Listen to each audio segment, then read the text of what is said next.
Hi, welcome to the latest video in this series on Irish administrative divisions and place names.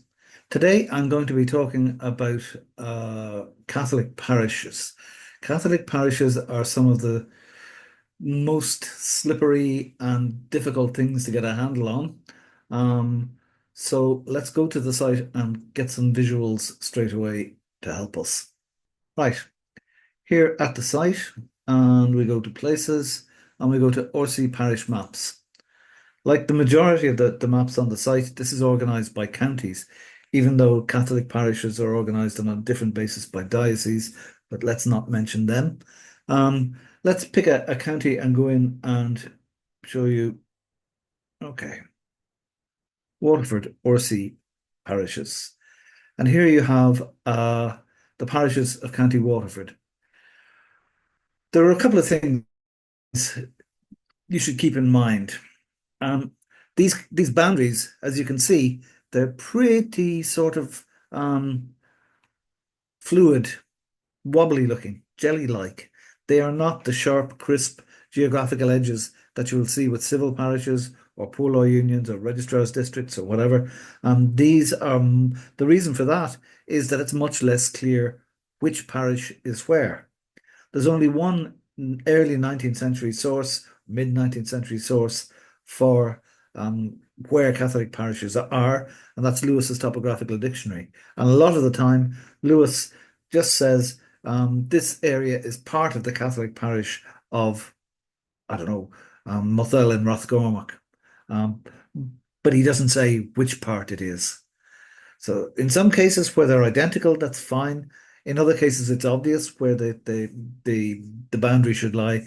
In a good 20% of the cases, it's not at all obvious. So there's a certain amount of guesswork involved in what you're looking at here. All right. You need to keep that in mind. When I first did these things for the book years ago, that's Tracing Irish Ancestors, now in its fifth edition, in case you're wondering. Um, when I first did the maps for that, they were plastered with for positional directions only. In other words, it can be very useful to know that Kilrasanti is to the northwest of Stradbally, or that Kilgobnet is to the southeast of Kilrasanti, just if you're searching the registers to know where they are. And that was the basic, that was my fig leaf, my disclaimer. They've taken on a life of their own since then, and but treat their geographical accuracy with a large pinch of salt. Okay, that's the first thing I would say about it. Let me show you what happens when you go into, say, for example, Rossmore. You get the listing. You get a small little thumbnail showing exactly where Rossmore is at the center there, and a list of all the known records. The reason for this is that there are different transcribers that cover different years. There are some registers that fell down the back of the couch when the National Library came microfilming. Other registers that the local heritage centre missed. So seeing all the transcripts, in this case there are only two, seeing all the transcripts gives you the maximum options. So, so you can see here, baptisms according to the National Library started in 1797, and according to Waterford Heritage in 1798. And this register is very different to what the National Library has. You notice I've put in a little sick, meaning that's the equivalent of a raised eyebrow. I'm not sure 100% sure that it's actually there, but away you go to Waterford Heritage and test it out. Also on this is here, click here for a listing of place names associated with this church. That's very carefully phrased. That's not click here for a listing of place names in this parish. Okay? Because as you can see, there are more than one civil parish and they're associated with it. They may not be entirely within it, but they're associated with it. So again, there's a certain amount of uncertainty about which exact townlands are in which Catholic parish for about 20% of them. Let's take Kilbarrymeaden. This brings you to the civil parish map, and that's Kilbarrymeaden. And you can see part of Kilbarrymeaden. There's Rossmore. This is the parish we're looking at. One of the things about Catholic parishes is this.